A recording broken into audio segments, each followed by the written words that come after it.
Hi, this is Big Dogs Porting back at you with this Cobra that was previously ported.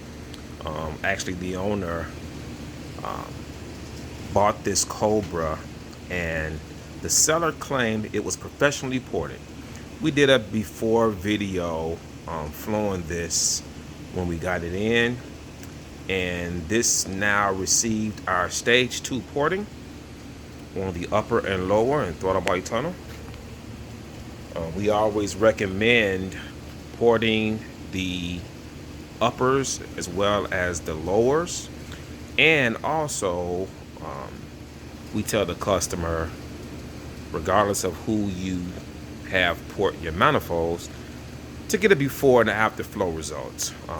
Reason why is because different porters, they may flow their parts differently. What we like to do with our parts, we like to flow our cylinder heads with fixed radiuses, like this one. It's a fixed radius. So we flow them with a fixed radius because this radius doesn't change. So if we flow before and then port it and come back and flow after, we kind of eliminate any variations from the clay mold, and depending on how you shape the clay radius, it may give you plus or minus 5 CFM. So we like to use the fixed radiuses. With the throttle bodies, we like to use a radius, but we also tend to flow them without. But a radius on a throttle body, which is this one right here, I like to use this because you can take it out to use smaller throttle bodies. So we like to use radiuses, and but on this intake manifold, we're going to go ahead and flow these the same way we flowed it before, with no radius. When we add a radius, which simulates a high flowing throttle body, it usually gives around can be 5 to 8 CFM on the results. So this one we have the number 3 runner, and that's what we flowed before, the number 3 runner. So we're gonna go ahead and flow this. The before, I believe it was 220, 221. So we're gonna go ahead and flow it now after we performed our stage 2 porting.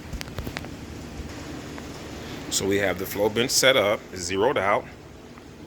Our flow bench takes the depression and calculates to 28 inches, but that doesn't really matter because we're flowing on the same bench, the same port, the same fixtures, the same way. So this is a direct comparison, and this is what we like to do. We like to do direct comparisons. We'll flow parts that the flow, like aftermarket parts, and then we'll compare those parts to our ported parts, whether it be the ported aftermarket or ported factory. That way you have a good representation. We have a large database of manifolds, throttle bodies, cylinder heads, intake pipes, mufflers that we flowed on the same bench the same way. So our database is very consistent. It's very consistent. You can go back on some of our videos and you can compare different manifolds, ported, non-ported, and kind of look at how we flowed them, and you can see a tremendous amount of consistency. And this is one of the things we shoot for: consistency. We don't want to be all over the place with our testing. We want to keep it consistent. That way our data is as accurate as possible. So we're going to go ahead, flow this, see what it does. Number 3.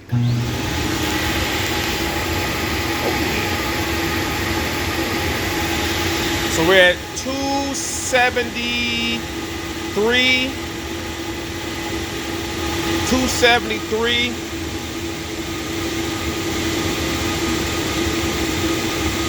Yep.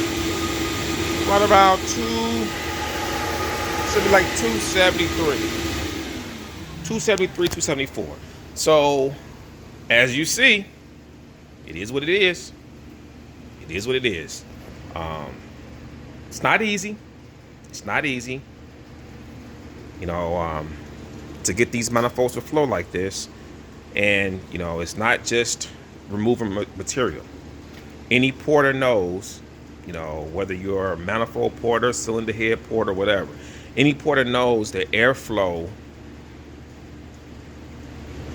is based off of certain shapes.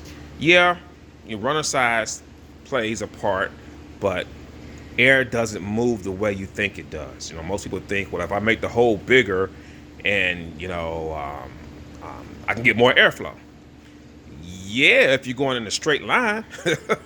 If you're going in a straight line with no curves, no bends, no restrictions, no bulges, yeah, then it's the size, it's the diameter of the pipe if you're using a round pipe, or, you know, square inches if you're using pretty much, you know, square tubing. But with ports on intakes and cylinder heads, no, it's not. No, that's not it. It's more shape, taper, the way the air comes out of the uppers and distributes to the lower. It's a lot of science involved. It's not easy. But as you see, this manifold pretty much picked up about 50, 51, 52 CFM. Number 3 runner, right there. Stage 2. So it is what it is. Now this number 3, this pretty much flows more than a trick flow R. So within the RPM band of about 6,500 on down, this manifold right here is going to be hard to beat, especially if you don't put spacers on it. You know, these runners on the Cobra is a little bit longer than the Explorer and the tubular. We've measured them because we've cut open plenty of them. Top and lower together, the Cobras are about 14.9 inches, right around 15 inches with the gaskets. The Explorers, they're at about 14.6 inches, and the tubulars are around 14.5. So, you know, that makes a difference. When you add spacers, it adds runner length, which brings the peak horsepower and peak torque down. The airflow still can carry the horsepower to the higher RPMs, especially if you have a pretty good cam, but we just don't like them. I mean, a lot of guys run spacers to clear the valve covers, but we can perform a valve cover mod on the uppers, which, you know, gives enough clearance to allow you to run the tall valve covers. So once again, this is Bigdogs Porting coming at you with the Stage 2 Cobra, 273 CFM. See you guys at the track.